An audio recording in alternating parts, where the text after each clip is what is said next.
Questions are swirling about Russian President Vladimir Putin's health ever since he ordered troops into Ukraine last month. Some analysts who've watched him over the years have noticed a physical change in his appearance.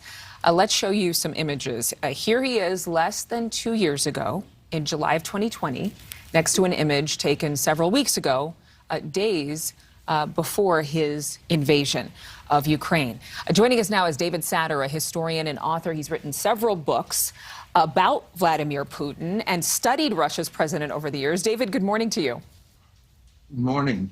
First off, these intelligence reports, so to speak, or even just the fact that people like House Speaker Nancy Pelosi has mentioned his mental or physical health. Republican Marco Rubio has touched on reports that Putin could be unwell. How true could these reports be? Well, they could be true. They may not be true. We just have no way of knowing. The reports could be even Russian disinformation to give us the impression that he's mentally ill and therefore dangerous. We just don't know. And we just have to work with the facts that we have. The whole decision to invade Ukraine by any normal measure was irrational. And it was somewhat different than decisions he's made in the past, which were very carefully calculated. But that's all we have. We're not doctors. And any information that comes out of the Kremlin from so-called Kremlin sources could be tainted. Well, David, you've studied President Putin, as we mentioned. A lot of people are saying the President Putin of today could be a starkly different man than President Putin of 5 years ago. Why is that even being spoken of? I'm not sure that what they're referring to. I mean, in terms of his willingness to sacrifice people's lives, he's no different.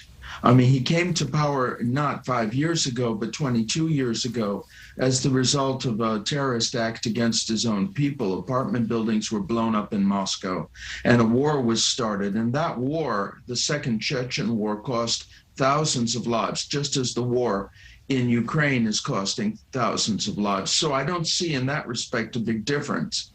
The one thing that is somewhat different is that he launched a war that, by all indications, he cannot win. He might even be able to overwhelm Ukraine temporarily, but that means partisan warfare for years, and you can't suppress an entire people. So what led him to make such an irrational choice? That's a question. Could be his health, could be a lot of things. We just don't know, but we have to deal with the facts that we have. So, I mean, I understand what you're saying, and I think a lot of people are probably bringing up his health because they're trying to make some reasonable, expectation about why this could happen, how this could happen, but war is never reasonable. But this is not just rumored misinformation online. Lawmakers, politicians, America's leaders are actually talking about this. Why? What is the danger that could be possible from all of these very high-ranking people talking about his health? What's the negative side of doing something like that?